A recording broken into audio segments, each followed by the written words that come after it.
Hi hello வணக்கம் and welcome. இன்றைக்கி நம்ம சேனலில் நம்ம பார்க்க போகிறது என்னென்னா, முடி அழகாக நல்லா ஹெல்த்தியாக வளர்கிறதுக்காக ஒரு டிப்ஸ் தான் பார்க்க போகிறோம். வீட்டில் இருந்தே பண்ணுற ஒரு சிம்பிள் டிப்ஸ் தான் இந்த வீடியோ ஃபுல்லாக இருக்க போகுது. வாங்க வீடியோக்குள்ளே போகலாம். ஹேரை பொறுத்த வரைக்கும் நம்ம என்ன தான் வெளியில் பேக் அது இதுன்னு போட்டாலுமே நம்ம என்ன இன்டேக் எடுத்துக்கிறோமோ அதை பொறுத்து தான் நமக்கு முதல்ல ஹெல்த்தியான ஹேர் கிடைக்கும்.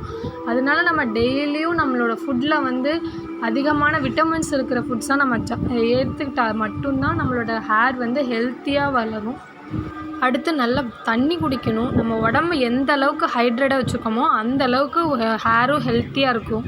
அடுத்து வாரத்தில் ஒரு 2லேருந்து ஒரு 3 தடவையாவது நல்லா தேங்காய் எண்ணெய் இல்லைனா விளக்கெண்ணெயை வச்சு நல்லா தேய்ச்சி ஆயில் மசாஜ் கொடுத்து ஒரு தடவை ஹேர் வாஷ் பண்ணுங்கள்.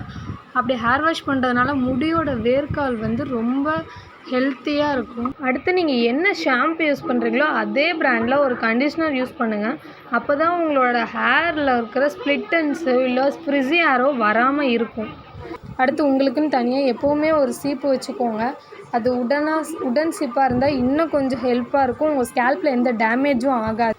ஃபஸ்ட்டு ஹேர் வளர்க்கணுன்னு நினைக்கிறவங்க உங்கள் ஹேரோட கண்டிஷன் முதல்ல தெரிஞ்சுக்கோங்க. ஹேர் ஹெல்த்தியாக இருக்குன்னா பிரச்சனையே கிடையாது. நீங்கள் ஹேர் க்ரோத்துக்கு தேவையான பேக்ஸு ஆயில்ஸு நீங்கள் தடவுறப்ப அதுக்கு உங்களுக்கு ஹெல்ப் பண்ணும்.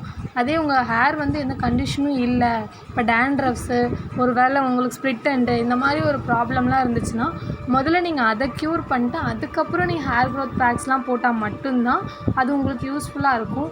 இல்லைன்னா நீங்கள் என்ன பண்ணாலும் அது யூஸ்ஃபுல்லாக இருக்கவே இருக்காது. ஒரு சின்ன டெஸ்ட் எடுத்து பார்த்தாலும் உங்கள் ஹேர் என்ன கண்டிஷனில் இருக்குதுன்னு ஒரு டம்ளர் தண்ணியில் உங்களோட ஹேரை போட்டு பாருங்கள். மேலே இருந்துச்சுன்னா உங்கள் ஹேர் ஹெல்த்தியாக இருக்குது, கீழே இருந்துச்சுன்னா உங்கள் ஹேர் டேமேஜ் ஆகிருக்குன்னு அர்த்தம். டேமேஜ் ஹேரை எப்படி ரிப்பேர் பண்ணலான்னு நம்ம நெக்ஸ்ட்டு வீடியோவில் பார்க்கலாம். உங்களுக்கு இந்த வீடியோ பிடிச்சிருந்துச்சுன்னா லைக் பண்ணுங்கள், ஷேர் பண்ணுங்கள், மறக்காமல் சப்ஸ்கிரைப் பண்ணுங்கள், பக்கத்தில் இருக்க பெல் ஐக்கானை தட்டிட்டு போங்க. பாய்.